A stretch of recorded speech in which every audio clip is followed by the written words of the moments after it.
Good morning. Okay, if you can have your camera on, please have your camera on. It's much nicer to see faces. Let me get everybody in. It looks like we're going to have a lot of people online this morning. I have a feeling it's summertime, lots going on. Let's see. How did I let these people in? Let's try this again. Okay. Get everybody in. Is everybody not wanting to go out in the heat today? Let me turn up volume. Okay. Casting. Yeah. Okay. I'm going to get command up. Take just a moment here. How's everybody doing? I want to hear about you in real estate. Did anybody have an open house this weekend? I know Amber did. Yes.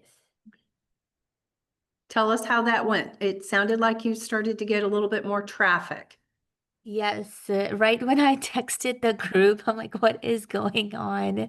I had like three families show up all at once. So it got pretty chaotic the last 18 minutes of the open house. So it ended up pretty good. Good, good. I am so glad to hear that. Like I had posted and Angel had posted, open houses, um, you really have to be strategic in picking them out if you can. And that means going into our listing inventory and picking out the ideal listings that you would like to hold open and reaching out to those listing agents. It's fine to pick out listings or grab a listing that an agent posts. I always make a comment on it so it hopefully pops up in front of you guys. But sometimes those are not the best location or the right price point to get the most traffic. And that's what you want as a new agent who is holding someone else's listing open, is you want to pick the ones that are going to be the best potential for you to get some traffic or get some type of um, results out of it. And then you have to ask yourself, am I doing enough to promote this open house? Now, I know some open houses, you don't get the opportunity until like a couple of days out. You have to make certain that what am I going to do? I would have remember, one of the hats you wear in this business is you are the head of marketing. So you need to have, what is your ideal marketing strategy for an open house? Let's say you have 5 to 7 days in advance to promote that. Well, yeah. How many social media posts is that? What kind of email? Doug, come on in and join me. Everybody's online today. I got Doug here. This is good. So am I sending emails? Am I sending text messages? Am I getting the exposure out there? But what do I do if I only have 3 days or 2 days to prepare marketing wise for an open house? Then come up with what that plan looks like. When you preview that house, which you should be doing before you hold it open, are you doing a video with the permission of the listing agent, a video promoting, which I can't imagine any listing agent or seller not being okay with you doing a promotion of the open house, but you do want to ask. Do a video promotion with, I love the way Duke Fry and he still does some of them, but he used to really do a great job of always having a key feature behind him of that house while he was doing his promotion video saying, hey, I'm going to be in this great house on Saturday from 2 to 4, come see me at 123 Main Street. Are you doing enough to promote it? Is your sign strategy, your pointer sign strategy, is it enough? Are you putting out just 2 signs? It's probably not enough. Are you making certain that someone could easily find this house and they're not going to be guessing where it is because you only had 2 signs out when it really needed 3 or 4? And are you creating a commotion with these signs? Meaning, Hannah Morrell here in the office, when she started in real estate, she did 5 open houses a week. Sounds like a lot, doesn't it? Yeah, that's a lot. And what Hannah does is she doesn't just put out one pointer sign at that entrance to the subdivision or the main entryway to that property. She'll put up 5. You got to create something. One little puny little sign is probably not going to catch enough people. And when people come in, are you asking them, how did you find this house? Because you need to start understanding, how are you getting traffic to your open house? What's having results? And don't just do, I'm gonna be honest, yeah, you can do the open house flyer as your social media post. But actually, that's not what I would do. Again, I would have previewed that house and either took some really cool pictures of some just cool features, not the whole house, just a feature or two or a video, and then post in your comments the flyer to the open house. How are you going to stand out and get people's attention and make that house pop if you're looking like everybody else? Does that make sense? Anybody else have an open house this weekend? And tell me your results. How did it go? I had one on Saturday, was supposed to have it on Sunday, but the house went under contract. And how was Saturday, Hark? It was nonstop traffic from the moment that I unlocked the door and like turned on the lights to the moment that I left. I left about 30 minutes after the open house originally was supposed to end. Wow. And what was the location and what was the price point? It was in Kansas City, Missouri, off of Chateau Traffic Way, So up and north. price was 365. Okay. So a good price point. And did you get any leads from it? I got about 3 to 4. One, I'm hoping for them to sign the buyer agency today.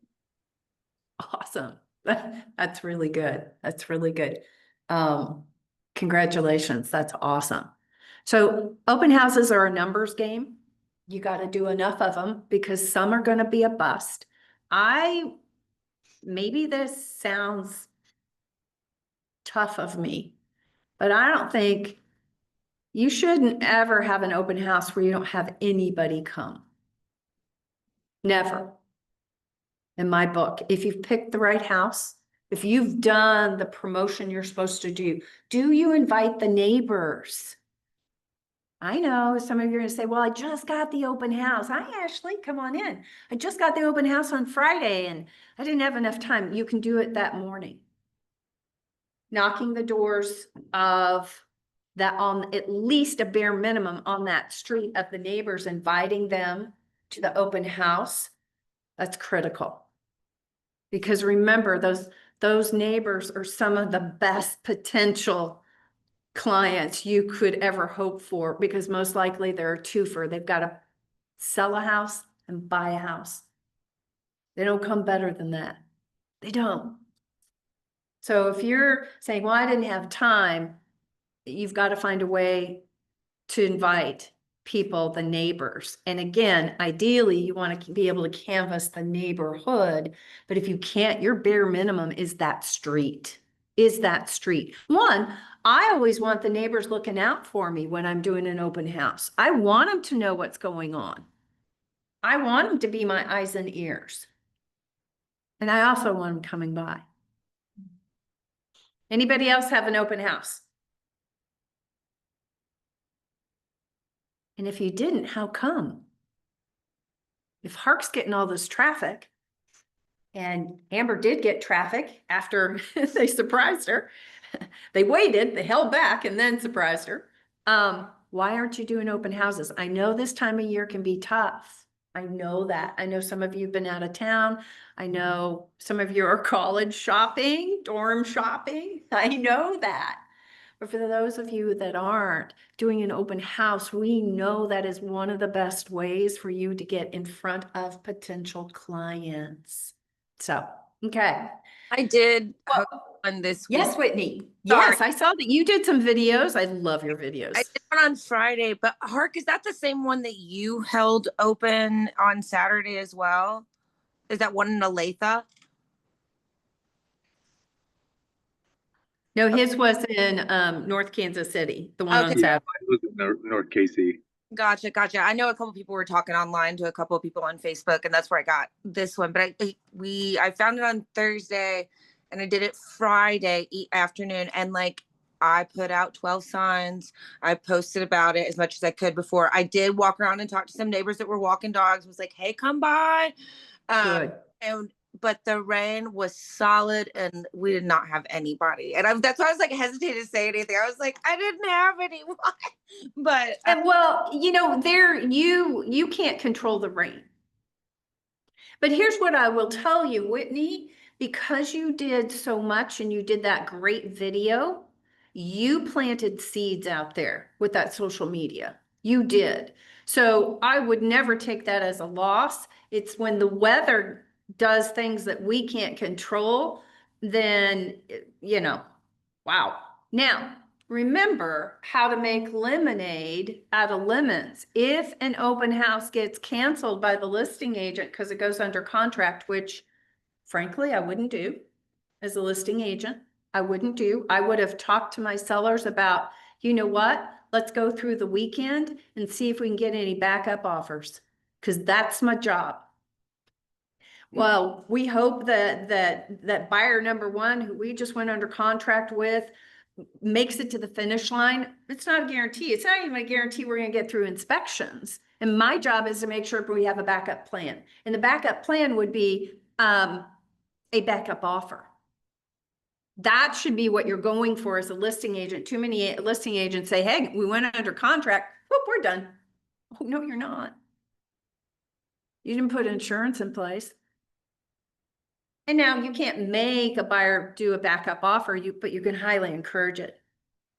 And you cannot just shut that door.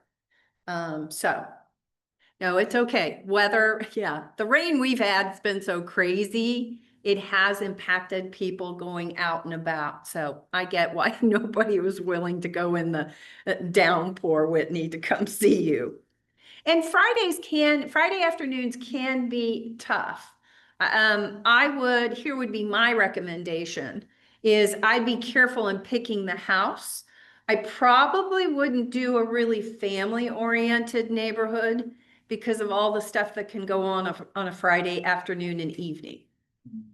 If it was like more of an older demographic in that subdivision, what have you, then maybe or professionals, you know, working young professionals, that might be a good one. So, but keep them up, you guys, keep them up. Open houses work if you work them. Well, I told you all we were going to talk about out-of-town referrals today. Has anybody done an out-of-town referral yet? No. We refer to an agent out of town. Mm-hmm. Has anybody educated their clients or their contacts or database out of town on how they can help them? Yeah, I've tried to. Yes, what, Connor? I was just going to say I've tried to with some of my close friends that live outside of Kansas City and let them know that I can find them a good realtor when they come across thinking about buying something. So I love that. Ashley, what were you gonna say? I have clients that moved here, from Junction City and they're not ready to sell their home there yet. But talk to them like one-on-one, like definitely let me know when it's time, and I'll help them find the right agent for you in Junction City. And so that's. Have you found an agent yet? There's two that are recommendations, they're like a year. I would still build those relationships Okay. because that year or two Mhm. can change. And I'd want to already be able to say, you know what, I would want to be able to say to them, let me know I've been already interviewing agents. Yeah, I wouldn't give them the people yet, but I would just say, I've been interviewing agents. So it shows that you're proactively Mhm. going to be ready for them. yeah, And if you do a referral with those agents, you could give them that referral early because who knows, maybe they need to do work to their house. Mhm. And a listing agent loves to be able to get in the door sooner than later to give counsel and advice. So I would proactively go out and find those agents or talk to the ones that you have the names of Mhm. and see if you think they'd be a good fit. So let's talk about this concept of out-of-town referrals. It is not unusual for this to be the first commission check you get as a new agent, is an out-of-town referral. If you let everybody you know who does not live in Kansas City, that no matter where they live, you can help them find a good agent. Now, you've got to be doing it on a regular basis. I did it quarterly to remind people once is not enough. Once is not enough. And it can be some of the easiest money, like I posted on GroupMe this morning, it can be some of the easiest money that you make. So I want each of you to write down or make note, in what parts of the US do you have family and friends? And do you have any concentration? Like, do you have family, like a good portion of your family is in Chicago? Write this down. Make a list of, do you have people that you went to school with, to college with? What about where you went to college? Are there people who still live in that area that you're friends with? Make a list of where does your family and friends live? And focus first on the ones where there's a concentration of people. Like if you've got a handful of family members in Dallas, then because what I want you doing is not just only telling them that you're able to help them find a great agent no matter where they live. I want you going out and interviewing people and having several agents in some of those cities already lined up because you're doing it to help the people that you care about. And you're doing it to build a relationship with an out-of-town agent. Because guess what? If you wait to make that relationship or that outreach only at the point when one of your friends or family have a real estate need, guess what? That out-of-town agent could have had somebody coming to Kansas City. And you want to become their referral partner here in Kansas City, or at least one of them. I always want more than one agent, referral agent, unless I find a fabulous one, because not everybody's a fit for everybody. We're not. And so make that list. How many different cities? So who has a big concentration of family somewhere? And tell me what city or town, what state, where? I have a bunch of family in Tulsa, and Perfect. so I've reached out to them, and I've done that, and I've looked up that referral link in Command is incredible, where you can go find who's active in what neighborhood, and so that was really helpful. But I broke the ice with um offering contractors for any work that anybody might be wanting or needing. And of course, then I'd have to backfill all that. But That's okay. kind of highlighting the point that realtors know incredible contractors for getting the job Yes. done. Yeah, we've got them in our book. We've got them in our phone. We need them. We depend on them. It's very important. I love that, Jeff. So remember, Jenny Wallach is from Tulsa. So she's also a good one because she is just so well connected in the Tulsa area and has a small team. So I always like to refer her. Hi, Jocelyn. Who else has a concentration of family somewhere besides Kansas City? Douglas, do you have family in? No, I do have a friend that's in Texas and she's an agent. Okay, perfect. Yeah, then, I had received a referral, but that was with another brokerage then, and so I kind of don't remember, I'm sitting here trying to remember what happened with that. Okay. But, Okay. I was with another brokerage, so. Well, know this. Here's the thing is, while you can probably find a Keller Williams agent almost everywhere, you don't have to refer to a Keller Williams agent because we're not everywhere. And there may be a better fit. So that's the beauty of referrals. One, you can refer outside of this brokerage, outside of KW and any state and get a referral fee. Yeah, I think what happened was she found somebody before we made contact. Gotcha. And this, what it is. And that's what can happen sometimes. So let's talk about, anybody else have a concentration of family and friends somewhere in the United States? I know Jasmine's not on, but Jasmine actually, let me see if I can find what she posted yesterday or the day before on her Facebook because it was really good. And I'll share it on screen too. Because I had this conversation with Jasmine about, especially for those of you who are dual career and really stretched to do lead gen, meaning you only have so many hours in the day, and especially this time of year. Hold on, come on, go away. I just had her up.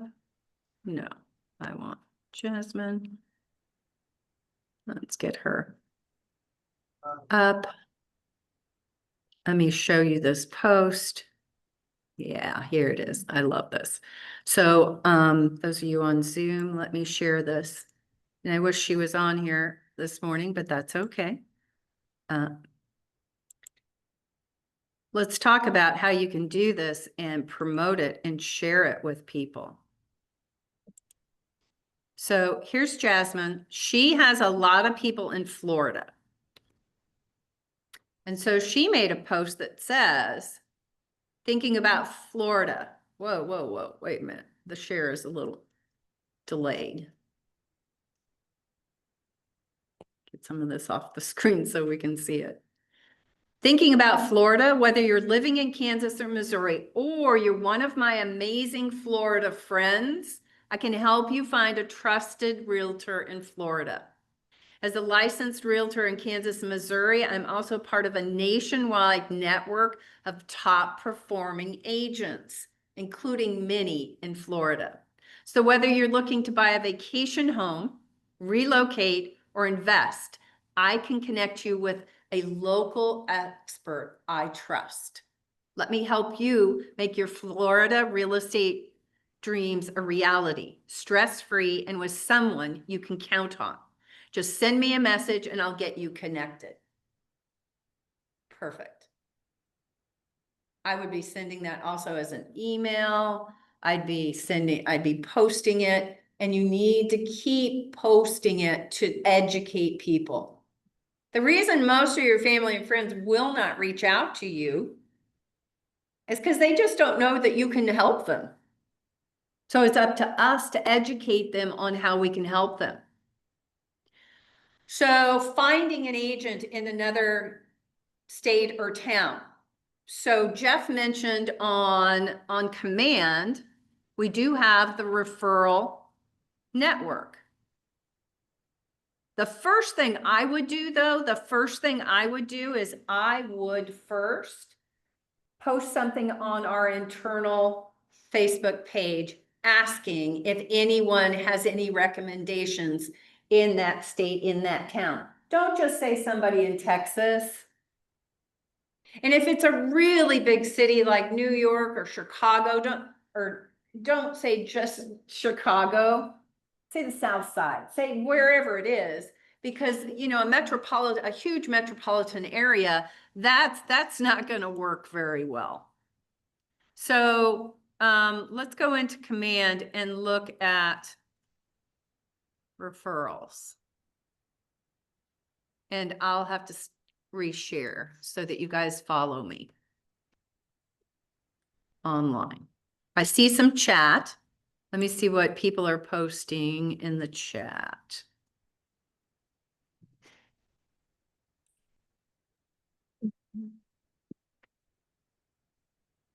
Here we go. Good morning. Oh, okay. Just morning. Okay. I'm just seeing one message. Okay. Good deal. Okay. Let me share and get on command. So on command on your dashboard, there's an icon for referrals. But again, first I would post and see if any of your peers here have someone in that area that they recommend, because that's the best. Find somebody who knows that person, what have you. If no one knows anyone in that city or town, then you can go on here and look. So there is a map here on command. And you can scroll in and look for agents. You can do results, and then you can also see, like Jeff was saying, you can see how much, sorry about that, my mouse skips over there, see how much business they do in an area. Now, an agent can decide not to post their volume and let you know their business. So it is not always the agent who does the most business in an area. Maybe they're too busy for your friend who needs high level of hand holding, right? So it's about finding the best person. And then what you're going to do is narrow it down, either because somebody has referred somebody to you that knows them, or you're going to start calling, and you could even call the brokerage itself and ask to talk to the broker and see, or the team leader, and see who they might recommend for the type of client you have. What if you have a client like Jasmine in Florida that wants to buy an investment property? Well, that might be a different agent than someone wanting to buy a residential home, right? So that's where I might want to ask local brokerage their input of who do they know. And then you're going to interview these people. So what kind of questions do you think you need to ask a potential referral agent? What do you want to know? What part of the city they specialize in? Perfect. Yes. What else do you want to know? I think it depends on how well you know the people that you're referring, but I think if you've worked with them before and you know their communication style, like, hey, these people really like to be communicated with like exclusively through text unless you're in person. Does that work for you? So I think it's nuanced, but I think when you know the people that you're referring out to, like, well, you can really like dig in deep and make sure it's, because I think at that point it's a personality fit Definitely. just as much as it is an ability. Definitely. You want them to be somebody who is capable and knowledgeable, but also a good personality fit for your people. That's why I wouldn't just go with the first person that I come across, unless they just seem amazing. And it could be that they seem amazing, but that's where I want to be able to see that. So you can look in here and look for referrals or potential people to be able to refer to. The other thing, any other questions? I mean, come on, this is what you have to think of. You can't just say, oh, I kind of liked him on the phone. You know what? How do you, how do you prepare someone to buy a house? What are the services you provide? Listing, what does your listing marketing package look like? You may find out person that you try to refer to, find out their schedule, if his schedule is gonna be Okay. compatible. Exactly. I think that's important. You have somebody who has a tough schedule to meet. Is this person have enough flexibility? Do they have other people that they work with? Do they have a team? Will they be the ones showing the house to a buyer, or will a team member be doing that? That's not a right or a wrong, but you want to know that before you refer that agent. How familiar, if somebody wants some acreage, how familiar are they with acreage property? Yes, you just said that, will you be the one actually working? Yeah, I want to know those things. So I would come up with a list of questions that I want to ask. You can ask how long have they been in the business. To me, that's not a determiner of how good of an agent they are. Absolutely not. You can be in the business 30 years and doing it poorly for 30 years. You could be in the business 2 years and doing it amazing job. And I think I wanna know if they can use a lending agent from out of town, stuff like. Do they have good lenders? What kind of team, do they have? Do they have a good title company that they use? 'Cause What- I know a particular lender, she's in Oklahoma, and I would use her, if I couldn't find a lender, if my client couldn't find a lender here, Mm-hmm. I would refer her too. Yeah, She's pretty good. but a lot of times I want a local lender. It's usually preferable to somebody out of state or a national lender. But yeah, you want to know those things. Do you have a really good lender for, I've got a veteran, that's my referral. Do you have a good lender for VA loans? Write down your questions that you would be asking and then be proactive and start building those relationships with out-of-town agents. And here's what I like. I had an agent who was really good about, they put me on their email list. And so here's what a lot of agents do. They make a referral connection and then they just put the other agent on their newsletter. How to come up with the down payment and all that stuff, that's for a consumer. That's not for another agent. You know what this agent did that I thought was pretty brilliant? Would send me monthly something really cool about their city. Meaning they were promoting the town, the city in which they lived in, and letting me know that if you have anyone coming to, I think it was Nashville, I'm the agent. I would love. And so I found it interesting because I saw stuff about Nashville. I was like, oh, that's cool. That's cool. So they were catering what they were sending to me, because I was another agent. They didn't just send me what they send a potential lead. Does that make sense? So it kept me thinking that, oh, if I had a Nashville lead, that's who I would connect them with, because they kept me up to date on everything cool about Nashville. So what do you do when you do find an agent? So how does this look? What's the next step?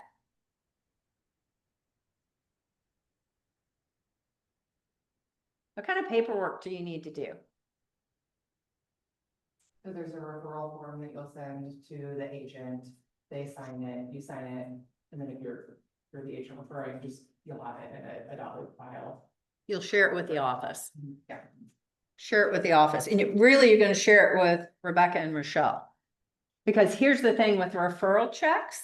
A lot of times it just gets sent with an address and no names. Or it'll have the names of the buyer and seller, and it's not relevant to us, and it will not have your name anywhere on that check, or that in nothing with the check will identify you as the referral agent. Nothing. because it's coming usually from a title company. They've just been given instructions to send it. So you've got to make sure you're educating and sharing that information and saying, and once you give that referral, you don't just stop communicating. You just don't hand it all over to that referral agent. So there's a referral agreement. So how do you decide how much of a referral fee to charge? Do you let the agent, the referring agent, determine, or do you determine? Also, It's negotiable, but what is your fee going to be? You got to think of that. What are you going to charge? I see a range usually, again, it's negotiable, from 20 to 30%. The only time I've seen it more is when you have given them, like, you give somebody a pre-approved solid buyer. Maybe you're gonna negotiate 30. I don't know. Because you've really given them the best gift ever. What if, we did have an agent here and I think he got like a 40% referral. And that's because it was his best friend in Chicago and he went up and staged her house.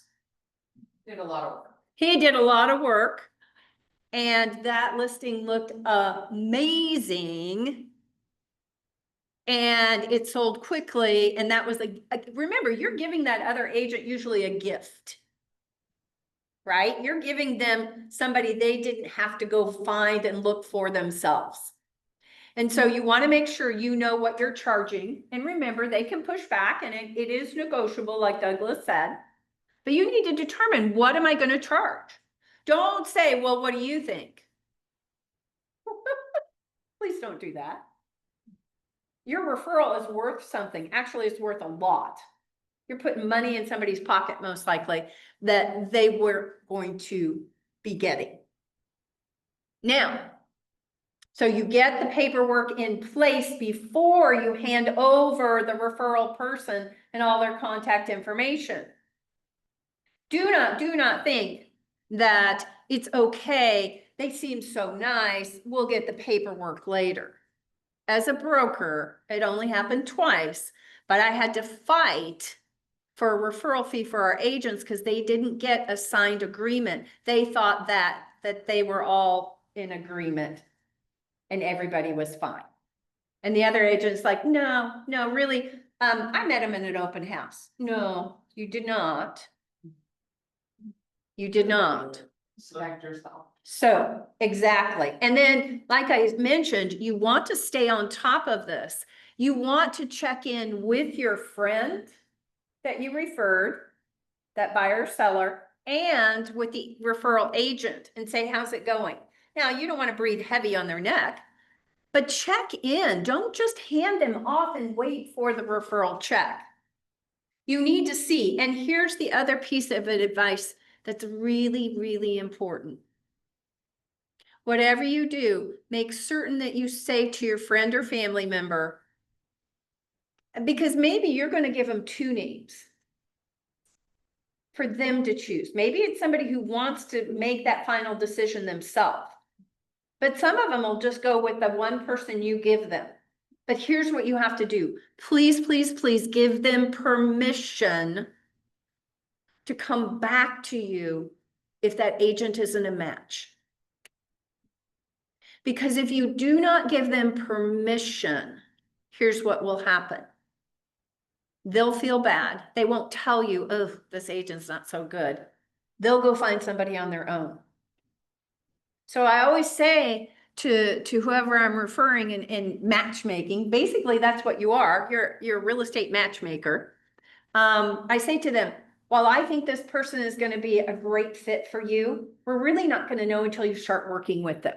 And so if for any reason you start working with this agent and you're like, they're really not a fit for me, please come running back to me and we will find someone who is the right fit for you. But from what I can tell, they appear to be just what you're looking for. But we don't know. So you have permission to tell me it's not working out. Okay, Doug? So you promise you'll come back to me if this is not a fit? Because if I don't do that, again, they don't want to hurt your feelings. They feel bad it didn't work out. And they're going to move on, and then you lose that whole opportunity. See, I found that most things work a lot smoother when you communicate. And That's that. No, isn't that crazy? It's crazy talk. It's kind of like, you know, you want to make sure they have enough information and a little bit more. So they can, you know, have tools themselves. If you don't give them the permission, like you said, they won't have that tool. They'll feel all funny. Yep. When all they really need to do is say, hey, I don't kind of like this guy. They're not my cup of tea. Yeah, so you. It's okay. Or they don't have time for me. Yeah. Or they seem too busy. It's okay.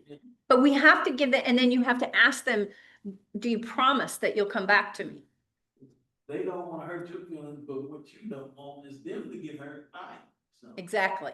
Say, you know what? We don't know for certain, but I think this is going to be a good fit. But if it's not, it's okay. You will not hurt my feelings. My goal is you.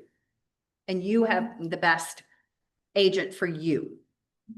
I think that's so important.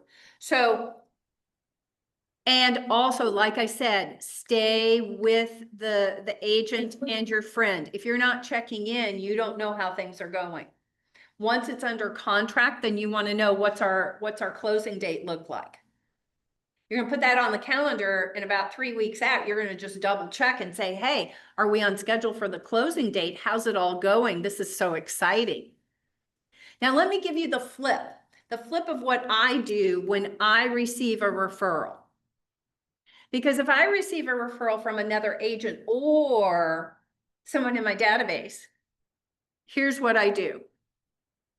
You're going to hear from me immediately. I'm going to send you first a thank you. I'm going to send you a card. And that card is going to be just, remember, we can't pay for referrals, but you can give a little, I can give a little Starbucks card and be pretty safe. And say thank you. This referral means so much to me. Then, so I'm going to touch that person who gifted me, that client. I'm going to touch them a minimum of 3 times to thank them. When they first give me the referral, 2, when we go under contract. I'm not going to give them details. I'm not going to give them the price points. I so love working with Doug, and we found him his house. We are under contract, and our closing date is going to be on the 10th of October. I am so excited. He's been so much fun to work with. Thank you. And then I'm going to thank him again when it closes, because I want it to feel so good to give me a referral that they want to do it again and again and again. I have a referral agent in St. Louis that does that beautifully. Every time I've given her, and I've given her quite a few referrals, she always sends me a card and a little Starbucks, and she keeps me posted on how's it going with that. Don't assume that every agent's going to do that. That's why you need to check in. But as an agent who receives a referral, you are one of the most important people in my business, because you just helped me grow my business. And so I'm going to treat you like a king and a queen, because that's what you are. And you will find that some people love referring to you. Some may never. And it's not whether they like you or not. It's just not everybody's comfortable doing that. But some are going to be your biggest cheerleaders. You want to fuss on them like nobody's business, right? The other thing I will tell you that one of our agents here in the office did in his first year of real estate, guess how many referrals? How many referrals he closed or were closed that he got a check off of? How many referrals? No, oh God, that'd be like, wow. I think he made 100 now something. It was real good. It was real good. He did 23 referrals in his first year. That's fantastic. That's not average. And he made about $40,000 to $50,000 just on referrals. And he said, oh my gosh, this is the best money I've ever made. And it's so easy. I actually like it better than working with buyers and sellers. So if you can make a little side income as an agent on referrals, because remember, like right now, I don't know if you've seen some of the articles, there are different markets are performing differently in the United States. There was an article, I think from NAR, realtor.com in the last couple of days about here are the hot performing markets and here are the ones that are stale and not moving. So if you're doing referrals, what if our market's a little slow right now? Well, what if you have people located in those hot areas and you could help them find a house? Hey, if you've got people in like California, what's the average sales price in California? $1 million. Would that be an okay referral fee? Like if I had people in California, Connecting people. I'd be focusing on my California peeps like nobody's business. So I'm gonna actually look for that article. I'll post it on our closed Facebook page because those hot markets might be areas in which you know people. And you should be establishing, you have somebody living in New York, price point there is really high. Okay, please, please, please take this seriously. Make this, because this can be, if you do this right and do it consistently, you should, all of you should make no less than 2 to 3 out of town referrals a year. And that could be if the average referral, and I'm estimating on the low side, is $2,000. That could be an extra $6,000 in your pocket. Would you be okay with that? Yeah. Would you be okay with that?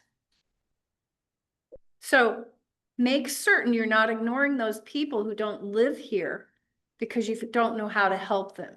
Show how you can help them. And then here's what that agent did. This is what I'll leave you guys with. Every time he closed an out-of-state deal, he didn't close it, but the referral agent did. I thought that was brilliant. In his social media, he would have in the post an outline of that state. So if it was Texas, it was the shape of Texas. And he'd say, just help my good buddy in Dallas find an agent and they found his dream home. I can help you. So that visualization of seeing the different shapes of the states, that's the reason he got 23 referrals. He knew how to work it and to build that mindset. And you can too. So I love what Jasmine is already off and running and doing. I want to see everybody else do this. Do not ignore this especially if you're dual career and you have very limited time. This can be listen, to interview agents could only take you a couple of hours. That's a really good hourly rate if you make a minimum of $2,000. Would you say? Okay. So I hope this got you excited about out-of-town referrals, build those relationships. That's one of the reasons we all go to out-of-town events of Keller Williams. It's something that they promote and encourage us to do is meet agents from all over and build those relationships because we never know when they're going to have a referral for us or we're going to have a referral for them. I would say, Any questions?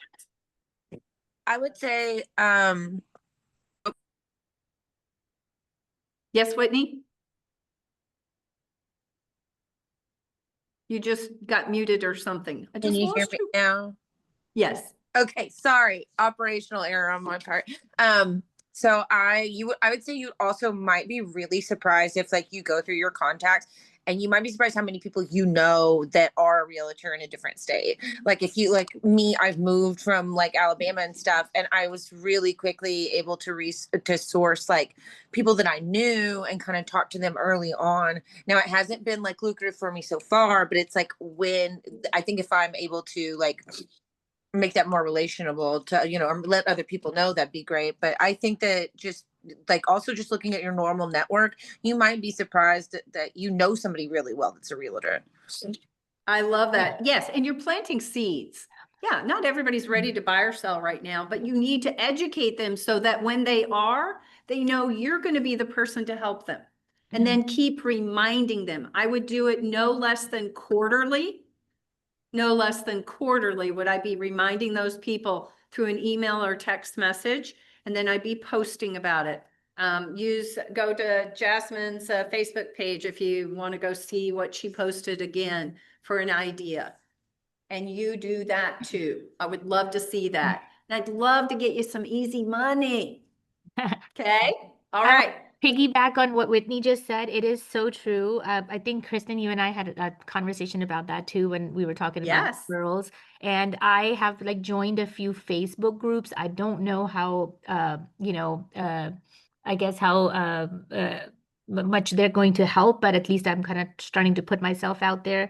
Every time somebody introduces themselves, I introduce myself with my location and where I'm licensed and everything. I found two of my high school friends that I went to high school with are realtor, one in North Carolina, one in Dallas. There is another realtor that I've kind of built some rapport with in California just by following her and just replying to a lot of her stories. So Love it. so she kind of replies to a lot of my stories now. I just reply to hers. So it's kind of like just putting yourself out there and just networking, I think, will hopefully start to pick up and, Yeah, it's building those relationships, Amber. That's what it's about. Yeah. The relationships you build with potential buyers and sellers and other agents is invaluable. Don't neglect that. So thanks for all the input today, guys. Hope this gave you some ideas. Hope this planted some seeds with you so that you can start planting seeds with others. All right, let's jump off of Zoom and wrap up here so that we can be ready for the business meeting. If you're on Zoom, jump on the closed Facebook page and the office page, and you will be able to join us for the business meeting here in a couple of minutes. Thanks, guys.